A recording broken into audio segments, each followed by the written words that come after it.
Le Seigneur soit avec vous. Évangile de Jésus-Christ selon saint Luc.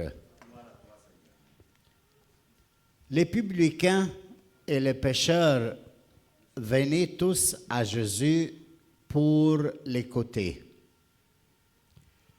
Les pharisiens et les scribes récriminant contre lui.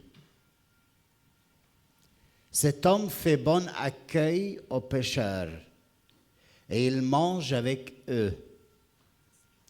Alors Jésus leur dit cette parabole. Un homme avait 2 fils. Le plus jeune dit à son père, « Père, donne-moi la part des fortunes qui me revient. » Et le père leur partagea ses biens. Peu de jours après, le plus jeune rassembla tout ce qu'il avait et partit pour un pays lointain, où il gaspilla sa fortune, en menant une vie de désordre. Il avait tout dépensé quand une grande famine survint dans ce pays, et il commença à se trouver dans le besoin. Il alla s'engager auprès d'un habitant de ce pays, qui l'envoya dans ses champs garder les porcs. Il aurait bien voulu se remplir le ventre avec les gus que mangeaient les porcs, mais personne ne lui a donné rien.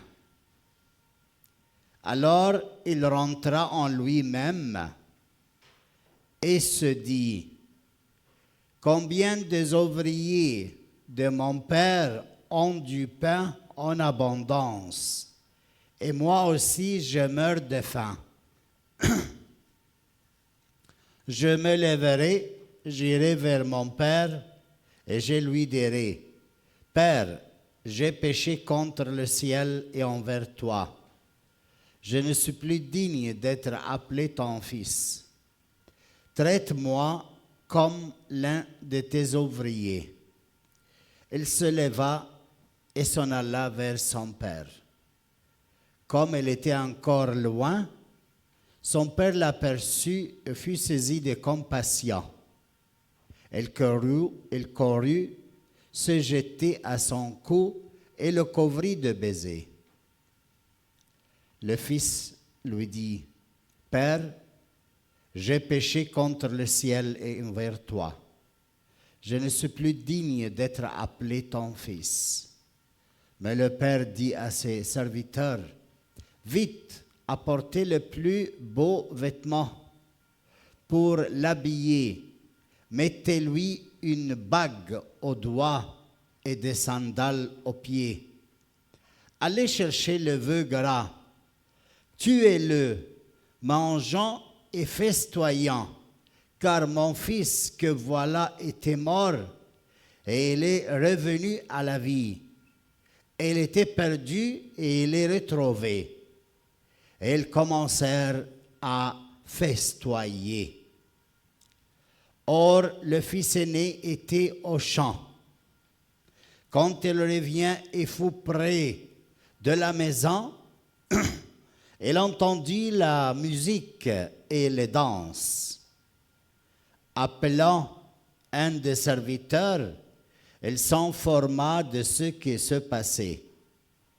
Celui-ci répondit, « Ton père, ton frère est arrivé et ton père a tué le veau gras parce qu'il a retrouvé ton frère en bonne santé. » Alors le fils aîné se mit en colère et il refusa d'entrer. Son père sortit le supplier, mais répliqua à son père, « Il y a tant d'années que je suis à ton service. sans avoir jamais transgressé tes ordres. Et jamais tu m'as donné un seul cheveu pour festoyer avec mes amis.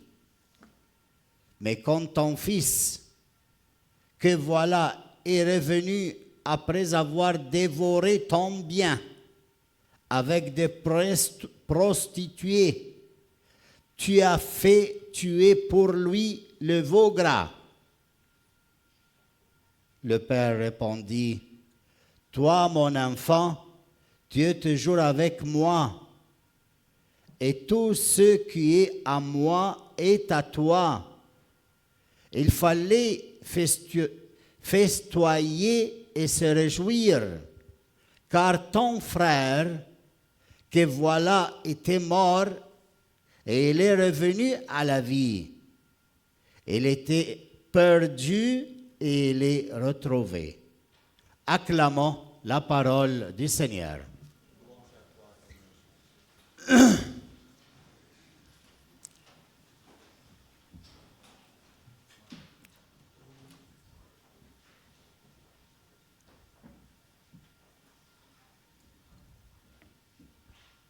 Tout le monde prenez place, s'il vous plaît.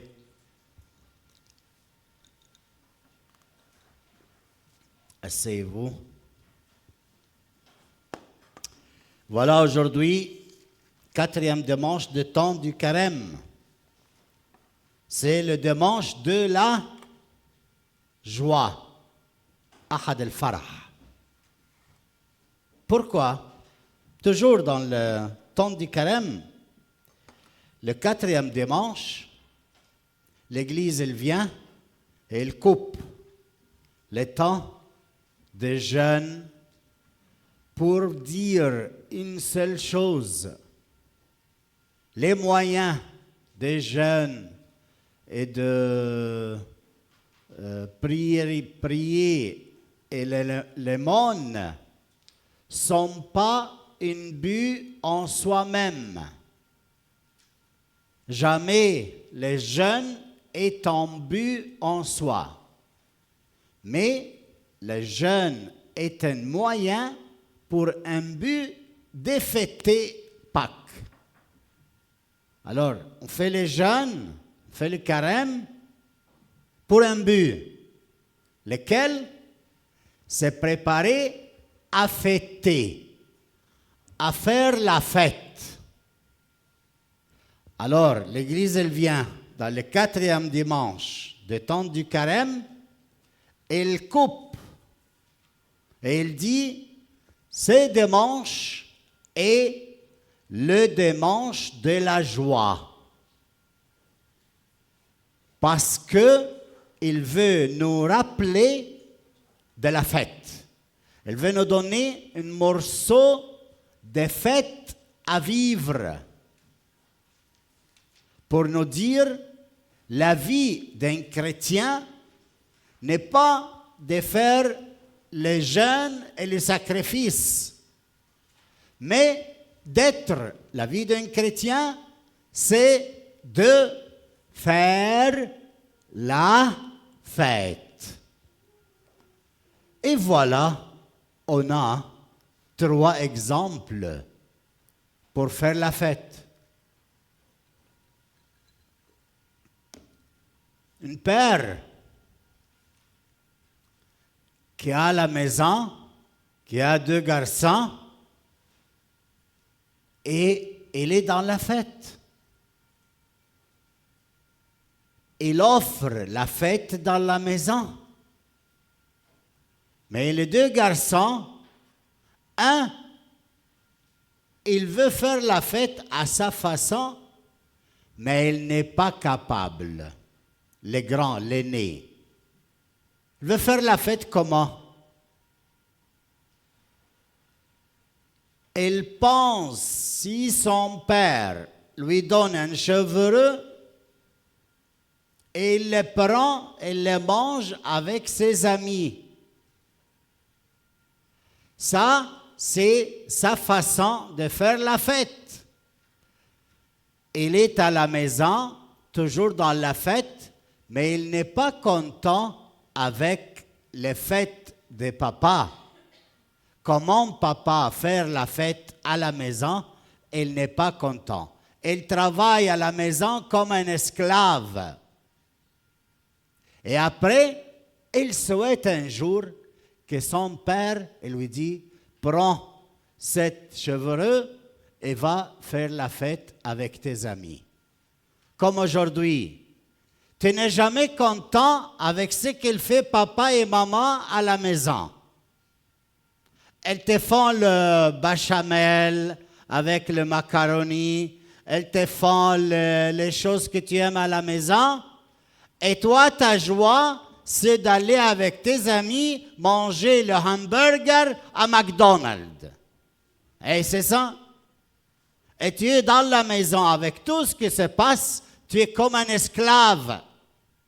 Tu n'es jamais content de rester à la maison avec papa et maman et faire la fête.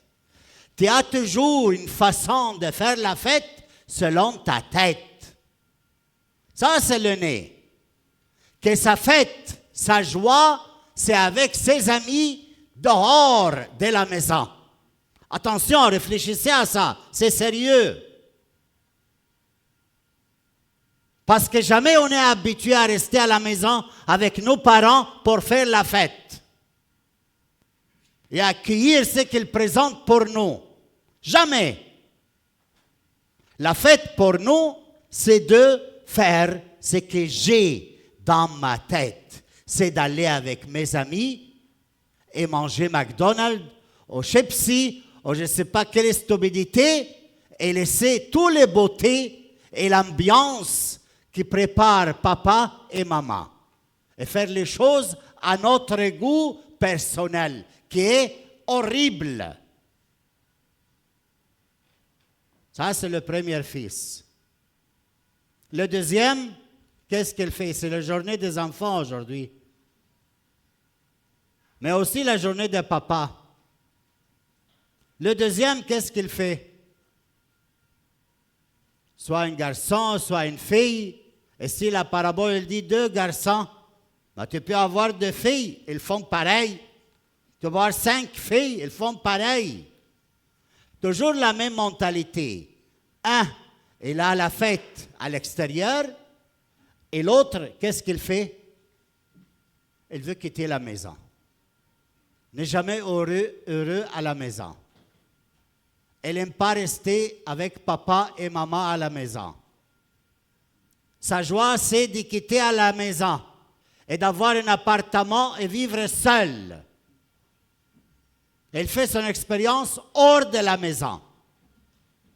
Ça, c'est le deuxième. Sa joie, c'est comme ça. Amener son ami dans cette nouvelle maison et elle quitte la maison paternelle et aller vivre là-bas seule, avec elle. Ça, c'est sa joie. Et qu'est-ce qu'elle fait? Elle dit à son père, donne-moi ce qui m'appartient, s'il te plaît. Je ne sais pas s'il a dit, s'il te plaît. Donne-moi ce qui m'appartient. Elle est allée. Le père, quelle attitude il a eu le père devant les 2 garçons? Le premier, le père lui dit, mais entre avec moi. Ce qui m'appartient, il t'appartient. Jamais t'empêcher à prendre ce que tu veux, de festoyer. Mais entre dans la fête. Aimes-tu ton frère? Aimes-tu rester dans la fête de ton frère ou de ta sœur à la maison qui est revenue? Reste avec nous. Goûte la fête dans la maison paternelle. Il n'entrera pas. Pourquoi? Parce qu'il n'aime pas ni son père, ni son frère. Il aime quoi? Son projet qu'il a dans la tête. Attention à chacun de vous, les jeunes, quand vous avez des projets personnels dans votre tête qui vous séparent de la vie de la maison paternelle et maternelle. Attention. Faites ce que vous voulez. Mais je vous dis, C'est comme la parole de Dieu aujourd'hui fait une prophétie sur le jeune qui quitte la maison paternelle et il a des sentiments mauvais contre son père. Il voit avec une façon méchante. Elle ne l'a pas donné, elle ne l'a pas fait pour lui, il n'a pas été content avec lui. Il l'a haï parce qu'il a manqué vers lui. Il n'a jamais essayé à comprendre que papa, au-delà de ce qu'il a fait, il a reçu une éducation, il a fait de son mieux vers moi. Si une jeune fille ou un jeune homme, il pense vers son père ou sa mère, qu'ils ont manqué vers moi et ils doivent faire pour moi des choses pour me rendre joyeux, il se trompe, il est stupide, il pense mal de ses parents. Parce que tes parents, ils ont fait leur mieux pour te rendre heureux. Et tu ne commences pas à penser comme ça, tu fais mal à toi et à tes parents. Ça, c'est le premier. Entre dans la fête, il sort le père. Entre. Non. Pourquoi? Parce que voilà, ton fils, n'a pas dit mon frère. Il a pris tes argents. Il est allé avec le prostitué à faire la belle vie. Et après, quand il a eu le besoin, il est venu, tu n'as rien châtié. Tu n'as pas fait aucun châtiment. Et qu'est-ce que tu as fait pour lui? La fête. Et moi, que je suis ici à te servir tous les jours, jamais tu as fait une petite fête pour moi. Voilà ce qu'il a dans le cœur, vers son père et vers son frère. C'est ce qu'il a vers sa sœur. Toujours, il fait la comparaison avec sa sœur. Ah, tu le traites mieux que moi. Toujours, il dit, ah, regarde comment tu as fait pour elle, tu n'as pas fait pour moi. Toujours, il y a la comparaison à la maison entre les frères et les sœurs, entre les garçons et les filles, entre les filles ensemble et les garçons ensemble. Cette comparaison fait mal parce que papa et maman aiment chacun tel qu'il est, pas en comparaison avec l'autre. Et voilà le deuxième, le plus petit, après avoir souffert à l'extérieur de la maison, il y a une situation fantastique. Il revient en soi-même. Et ça, c'est très important. Qu'est-ce que ça veut dire?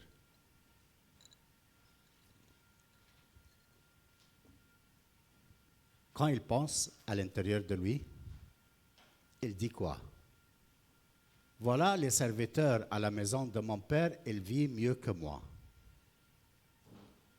الخدام عند بابا اللي بيشتغلوا عايشين أحسن مني. فاهمين الكلمة دي؟ Cette comparaison qu'il a fait avec les serviteurs, elle les pousse à retourner à la maison paternelle. Pourquoi? Parce qu'il a constaté qu'il vit mal à l'extérieur de la maison des parents, hors de la maison de papa. Et après, il dit, je m'en vais vers papa. Et il va. Mais qu'est-ce qu'il constate? L'attitude de papa. Et voilà papa. Qu'est-ce qu'il fait, papa? Il est joyeux. Il est très content. Il court vers lui. Quand il le voit de loin, oh, voilà mon fils, il est vivant. Il est retourné. Plein de joie. Il ne l'a pas demandé, mais qu'est-ce que tu as fait avec l'argent que tu as pris? Il ne l'a pas demandé comment tu as souffert comme un chien. Comment tu as dépensé mes fortunes? Non. Il a vu une seule chose. Il est retourné. Il l'accueille. Et alors, c'est la fête. Dans la première lecture, il y a le peuple qui entre dans la terre promise et Josué fait la fête. Et alors, le Seigneur Dieu, il a empêché la manne à descendre. Et maintenant, il leur dit, Des fruits de la terre, vous allez manger. Ça, c'est la première lecture. Des fruits de la terre promise, vous allez manger. De ce qu'il produit la terre. Faire la fête. Et l'évangile, papa fait la fête pour son fils, qui était mort et maintenant il est en vie. Et qu'il était perdu et maintenant il est retrouvé. C'est l'heure de la fête. Moi, je ne sais pas si vous êtes capable toujours de faire la fête à la maison. Vivre dans la joie. Le caractère principal d'un chrétien, chaque jour, c'est d'être dans la fête. Pourquoi dans la fête? Et attention, je vais vous dire ça et je termine. Attention à tous. D'où vient ta fête? L'essence de fête pour toi? Parce que tu es riche, tu as beaucoup d'argent? Parce que tu as acheté une grande maison? Parce que tu as acheté une grande voiture? D'où vient l'essence de la fête pour toi? Parce que tu as changé de travail? Parce que tu étais en train de prier que ta femme meure, ou elle vient en maladie et qu'elle est loin de toi, c'est passé? D'où vient ta fête? Ta fête, c'est, écoute, d'être fils de papa. D'ici vient la fête. Quand tu es un vrai fils de papa, papa c'est Dieu, ton père. Et ta fête, c'est d'être intime, toi avec papa. C'est de là que vient la fête. Combien je désire que je sois en toi et toi en moi, papa. Pour qu'on soit un. Et le monde croit. Hors de ça, il n'y a pas de fête. Tout le reste, c'est beau. Mais s'il vient, tant mieux. S'il ne vient pas, tant pis. Alors, je sais vivre dans la richesse et dans la pauvreté, dans le beaucoup et dans le moins. Mais il y a un seul élément qui me donne d'être dans la fête. C'est d'être un vrai fils, savoir vivre dans la maison de papa, goûter du bien de papa et maman, et de fraternité, et d'avoir relation avec mes sœurs, et ne pas toujours être dans la contradiction. Ça, c'est la vraie fête de te découvrir comme fils de Dieu, et que Dieu est ton Père. Et ce que tu as à la maison à côté de toi, c'est ta sœur, c'est ton frère qui est fils de Dieu. Et cette femme que tu as, c'est le meilleur cadeau que tu as eu dans ta vie. Et que tu peux réjouir d'avoir des relations dans la maison et respecter ce qu'il s'appelle la famille, qui est une petite église. La famille, c'est la présence, papa et maman et les enfants, c'est la présence de Dieu dans la maison. C'est pour cela, papa et maman, ils ne se séparent pas. On n'est pas des païens, on vit en séparation. Le papa est loin de maman. Ce n'est pas comme ça notre mariage. C'est de vivre ensemble et pas seulement être ensemble dans la maison, mais être en communion pour représenter ce qu'il est, la Sainte Trinité, Père, Fils et Saint-Esprit. Amen.